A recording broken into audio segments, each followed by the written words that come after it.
terima kasih buat teman-teman semuanya yang sudah mau mensupport dan mendukung. Ini ada ini dari DH ya, karena ini kita masuk ke pertanyaan via email. Assalamualaikum Bang, mohon maaf penjelasannya Bang, saya galbay di Kredivo udah 3 bulan. Udah beberapa DC datang ke rumah nagih, dan saya bilang saya nggak ada uang, dan baru aja tadi lagi berdua yang satu orang yang marah-marah di depan rumah, dan yang satu baru tunggakan saya udah 5 juta. Tunggakan saya udah 5 juta lebih Bang. DC bilang saya harus bayar minimal 1 bulan dengan total 2 juta lebih. Tapi saya bilang nggak bisa dan nggak ada uang. Saya sanggup bayar hanya 200.000. Itu bentuk tanggung jawab menurut Abang. Saya harus gimana ya Bang biar DC nggak datang-datang lagi ke rumah saya ya. Anda nggak bisa membatasi soal debt collector datang atau tidaknya, karena itu adalah perintah dari perusahaan mereka. Tugas Anda hanya kalau ada uang bayarkan, kalau tidak ada ya sudah sampaikan. Debt collector mau terima atau tidak itu hak mereka. Yang penting hak kita adalah kita menyampaikan bentuk dari etikat dan tanggung jawab kita. Yang penting kita kan sudah menyampaikan bahwa kita nggak mampu bayar, kita nggak sanggup, kita cuma ada uang 200.000. Ya sudah, ya. Sekarang tergantung sama DC-nya, dia mau atau tidak, terima atau tidak. Kalau tidak bisa terima ya sudah, berarti itu hak mereka juga. Ya. Tinggal ya terserah mereka mau melakukan apapun ya terserah, yang penting masih dalam koridor aturan yang berlaku selama ini. Jangan sampai mereka melakukan tindakan-tindakan di luar dari aturan yang ada. Ya, itu kalau jadi nggak perlu khawatir soal itu. Tapi Anda juga nggak bisa, bagaimana ya Bang biar DC nggak datang-datang lagi, nggak bisa. Ya kalau Anda mau seperti itu ya sudah, Anda pindah rumah aja, dan atau pindah perantauan atau apa kayak gitu. Itu DC bingung mencari Anda kemana gitu loh ya. Tapi bukan soal DC datang atau tidaknya persoalan kita cuman mampu atau tidak. Ya kalau mampu kita selesaikan, kalau tidak ya sudah, risikonya sudah ada kok. Risikonya apa Bang? BI checking. Ya, soal DC mau datang mau tidak itu hak mereka, dan mereka diperintah oleh perusahaan mereka. Yang penting mereka hadir di rumah kita dengan sopan santun yang ada aturan, jangan teriak-teriak, jangan marah-marah. Kalau dia sempat marah-marah, Anda rekam dan itu adalah bukti bagi diri Anda, dan Anda jangan bayar lagi. Oke, ini menarik lagi nih, lebih menarik lagi nih. DC ancam sita barang, kan ini dari NW. Assalamualaikum, salam sejahtera Bang Medi. Saya Y dari Jawa Timur. Sedikit cerita, saya galbay di SpayLater dan es pinjam dengan total kurang lebih 13 juta. Sudah hampir 6 bulan ini tidak saya bayar lagi karena keterbatasan ekonomi saya. Belum pernah didatangi DC Shopee ke rumah, tapi hari ini saya dapat WA tercantum di lampiran dengan ancaman akan menyita barang. Apakah ada kewenangan DC untuk menyita sebagai ganti hutang kita? Mohon penjelasannya. Terima kasih atas waktunya. Semoga Bang Medi senantiasa diberikan kesehatan dan umur panjang untuk memberikan edukasi kepada kami semua. Wassalamualaikum. Oke, dari teman-teman semuanya, boleh bantu saya menjawab juga di kolom komentar bagaimana menurut Anda. Apakah ada kewenangan DC untuk menyita sebagai ganti hutang kita? Apalagi ini terlepas dari kredit tanpa anggunan atau KTA. Ya, yang jelas notabene ini dalam perjanjian kita itu ya tidak ada ya soal sitaan, soal aset dan segala macam. Bagaimana menurut Anda? Nanti saya munculkan WhatsApp-nya. Ya, silahkan isi di kolom. Oke, jadi sebenarnya setelah 6 bulan galbay itu, debt collector Shopee ini belum pernah hadir ke tempat si debetur, cuma melalui via WhatsApp ya. WhatsApp-nya seperti ini, saya munculkan di sebelah saya. Siang bos, kami dari Violet Shopee.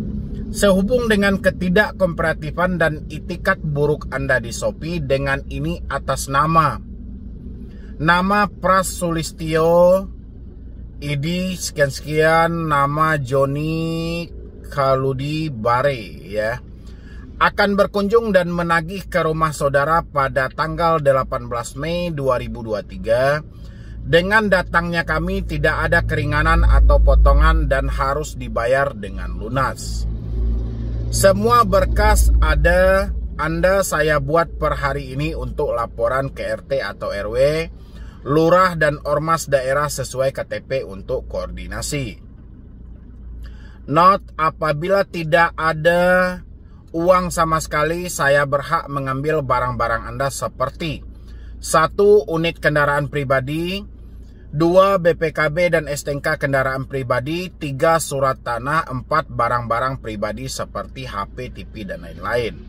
Untuk pencabutan laporan silahkan hubungi admin kami di WA nomor sekian-sekian. Dah, ini DC-nya bodoh, goblok, heran gue gitu loh. Ya. Jadi Anda nggak perlu percaya akan hal ini. Ya, terlebih hal ini cuman diucapkan melalui WhatsApp.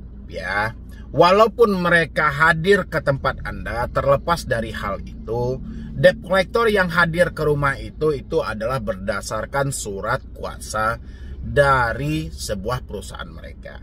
Ya, ini kalau kita bahas soal kehadiran. Sebenarnya hal ini tidak beda dengan penagihan pinjol-pinjol lainnya.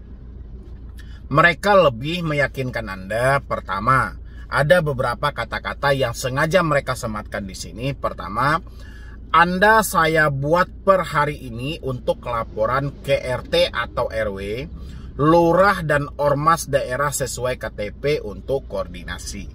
Itu seakan-akan meyakinkan diri Anda. Ya, habis itu lagi mereka juga memberikan satu tekanan. Apabila tidak ada uang sama sekali, saya berhak mengambil barang-barang Anda seperti unit kendaraan pribadi, BPKB, STNK kendaraan pribadi, surat tanah, dan barang pribadi. Untuk pencabutan laporan silakan hubungi admin kami. Sebenarnya untuk proses pembayaran melalui online Anda hubungi nomor ini. Tapi mereka lebih untuk pencabutan. Jadi Anda nggak perlu khawatir dalam hal ini ya konsepnya.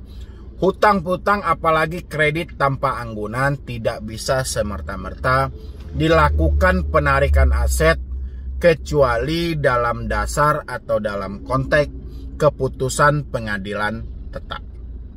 Ya, dan ini pun biasanya cuma berlaku untuk kredit yang mempunyai anggunan yang ada jaminan fidusianya. Ya, ini kan KTA, kredit tanpa anggunan berbasis digital lagi ya. Jadi ini ya cuman pola-pola penagihan dari debt collector saja. Anda nggak perlu ngikutin, nggak perlu takut dengan ucapan kebodohan dari debt collector yang seperti ini. Ya, mereka menarik aset, kendaraan, STNK, surat tanah, dan segala macam itu nggak akan ada. Dan kalau sempat juga terjadi, ini ada juga di beberapa kasus saya perhatikan, kayak di pinjol-pinjol lainnya, ada yang mengangkat kulkas, ada yang mengambil TV, handphone, dan lain sebagainya. Teman-teman, jangan hanya diam saja. Tapi Anda bisa proses debt collectornya dengan pasal 362 KUHP atas dasar pencurian dan perampasan barang dengan kekerasan. Ya, jangan hanya di video. Begitu kita sudah video, kita sudah mendapatkan bukti, langsung ke kantor polisi terdekat. Laporkan debt collectornya. Jangan Anda biarkan. Ada juga yang ngirimin video ke saya dari oknum debt collector. Ya, dari pinjol juga. Pinjolnya kelasnya kelas besar juga ya, bukan kelas abal-abal. Dia ngangkat kulkas, ngangkat TV, tapi Anda cuma video kayak gini aja, itu percuma. Ya, begitu Anda sudah mengantongi buktinya, sudah Anda videoin, langsung ke Kapolsek terdekat atau Kapolres terdekat. Itu bisa Anda tuntut dengan 362 KUHP.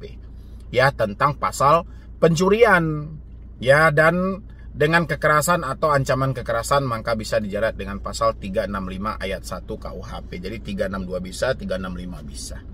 Ya, terlepas dari pertanyaan yang bertanya tadi soal ancaman bahwa si DC akan menarik kendaraan pribadi, BPKB, STNK, dan kendaraan, surat tanah, barang-barang pribadi seperti HP, TV, dan lainnya, itu nggak ada. Ya, dan itu tidak bisa dilakukan, dan ini cuman ucapan WA karena keterbatasan dari debt collector tidak mampu untuk mendatangi dan mengunjungi Anda ke sana. Makanya mereka lebih membuat sedramatis mungkin via WhatsApp ya. Jadi kesimpulannya, kalau ada uang bayarkan, kalau tidak ada uang ya sudah abaikan saja. Anggap aja si DC sedang stres dan dia sedang panik bagaimana mengejar target, bagaimana mengejar bonus, karena mereka beberapa bulan belum gajian. Ya, yang penting kalau nggak mampu ya sudah galbay semuanya. Namanya juga nggak mampu kan, namanya juga nggak sanggup ya, kita mau paksain kayak mana. Yang penting resikonya sudah ada, kita akan masuk ke dalam skor kredit bermasalah. Dan untuk OJK, sangat disayangkan Shopee yang selama ini Anda agung-agungkan, yang selama ini juga Anda awasi dan masuk juga ke dalam daftar pinjol legal, ya. Tapi dengan pola penagihan seperti ini sangat disayangkan, dan saya juga pengen OJK memproses hal yang seperti ini karena melakukan penekanan secara verbal, ya, dengan konsep ya pengancaman lah di dalam hal itu, dan dia akan memproses penarikan, penyita dan segala macam. Ya, mudah-mudahan OJK bekerja, FPI juga mendengar. Kalau enggak dari si debitur, kalau mampu bayarkan, kalau tidak ya sudah abaikan. Kapan perlu Anda ganti tuh nomor Anda. Ya, jadi sekian dulu dari saya, Medi Broni. Wassalam.